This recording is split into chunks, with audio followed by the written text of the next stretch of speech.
What's up guys, it's Dekkster here, and Saviors of Uldum just came out and it is so much fun. There are so many cool decks out there. You know, there's tons of Highlander variations, quest variations, and then just, you know, normal variations of other decks. I went through and picked 6 decks that were performing quite nice. Now, of course, there are a lot of other decks that are performing great as well, but these 6 kind of stuck out to me as fun ones that I definitely want to try. But first of all, be careful with your dust. The meta is very unstable. These decks are going to change. I doubt that any of these lists will stay the same. Even tomorrow they may change. Be very careful with your dust. Don't craft one of these and be like, hey Dekkster, I crafted this deck and it sucks, you know, none of that. So, but yeah, let's go ahead and jump into this with Apxvoid hitting top 100 legend with this Mage build. And Apx is the god of Mage, and he's killing it again here. A lot of new cards, which makes this quite an exciting list in my opinion. We got Bone Wraiths in here, the Kartut Defender, the Tortolan Pilgrim, King Feoris, and of course the puzzle box of Yogg Saron. Now, puzzle box has a lot of synergies within the deck. Of course, King Feoris can you know, make some random 10 drops. You can also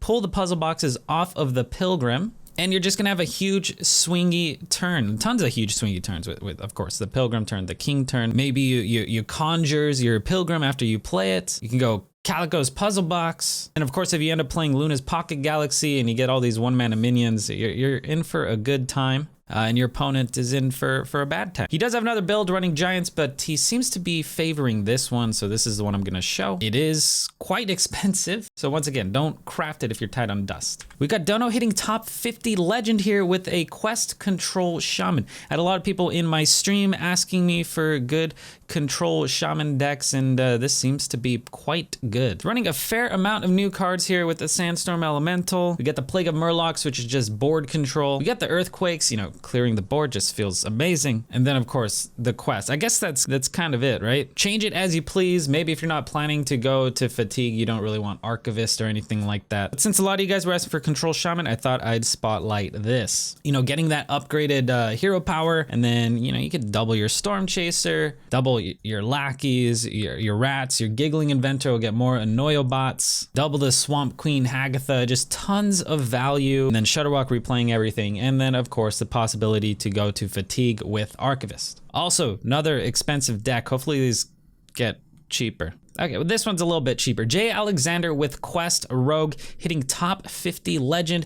J. Alexander, fantastic streamer. Definitely check him out, especially if you're into Rogue, because that's what he plays. But he's made a great Quest Rogue list here, something I never thought of, using Blade Flurry. Once you upgrade your weapon to that 3/2, Blade Flurry's really not that bad, especially if you're running into a lot of aggro. We will complete the quest relatively easy because, you know, we got the Pilfers, we got the Disguises, we got the Blink Foxes, we got the Scoundrels, we got the Hinge Clan Burglars and the Bazaar Muggers. So I feel like you're generally going to complete this on turn 4, turn 5. Then you get to start getting a ton of value with that weapon. Also, we got Tess in here, which will replay all your cards from other classes, which is just, it's great. Definitely excited to try this list out. And I feel like you can actually make this quite budget by dropping Tess and Edwin for whatever you're feeling like. It won't be nearly as good, but you know, a budget variation. You can go pretty far with that. Oh goodness, a lot of these are really expensive. We got Liam Jacobs here with the Highlander Hunter going to rank 109, so top 200. My gosh, like I was playing Highlander Hunter and it is a ton of fun and he's just killing it here. Top 200, there are just so many good cards that Hunter can run, and like the Singleton variation, the Singleton archetype seems like it might be pretty good for Hunter. You know, Zephyrus is so impactful that the deck building restriction of going Singleton is probably actually worth it. And then we got Dino Tamer Brawn here, you know, getting a crush out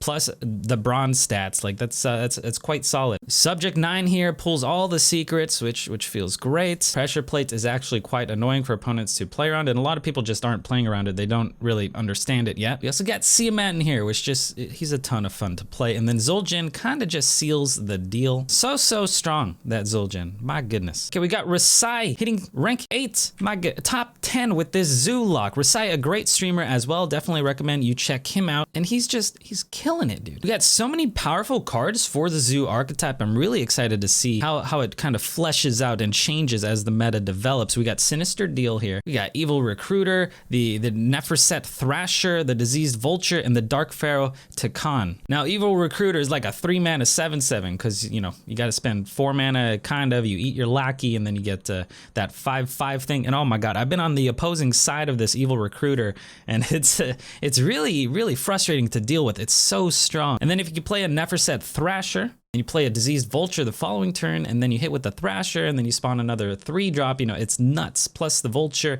you could just tap and it'll spawn another thing. And then we got Leroy here to seal the deal. Now, Takan does make the lackeys 4/4s, which feels fantastic, but I'm thinking if you're missing him or something, you could try adding like a Grim Rally, or maybe one of those Spirit Bombs, because they hurt you and they synergize with the Vulture. But I mean, I really like this list. We got Takas hitting top 10 Legend with this combo Priest. Now, I personally have been enjoying my Wall Priest, which I have a video on, but this takes Priest in a totally different direction. I mean, you got the combo here, which you can throw in your Grizzlies, make them huge. You don't really rely on that. You just have a ton of well-statted minions, like the injured Tolvir. The serpents that come out of the eggs are amazing as well. The Wretched Reclaimer can pop the egg, bring it back. You can, you know, put arms on the egg. And then, of course, bringing things back with Psychopomp. Psychopomp is such a huge card, guys. I'm really liking Psychopomp. Keep in mind what minions have died, what are your odds of pulling what off of Psychopomp, and just make your decisions based off of that. If you manage to pull like a Grizzly or a Ziliax off your Psychopomp, it's pretty nuts. Like even pulling the injured Tolvir, right? Then next turn you could hit it with a couple Divines and an Inner Fire. Yeah, and also this is kind of budget as well. A Met looks really nice, but if you're missing him, maybe just shoving, you know, another Mass Dispel or something like that. Or I also saw someone else playing a different variation of this that ran those banana guys, and he would just buff the eggs up and slap them into things. So that was pretty cool. Yeah, but that's it. Those are the top 6 decks for me so far. Of course, there are a ton of other great decks out there, so be sure to look around and choose what you want. Don't really craft anything. Meta's very shaky right now. It's gonna be changing for a while.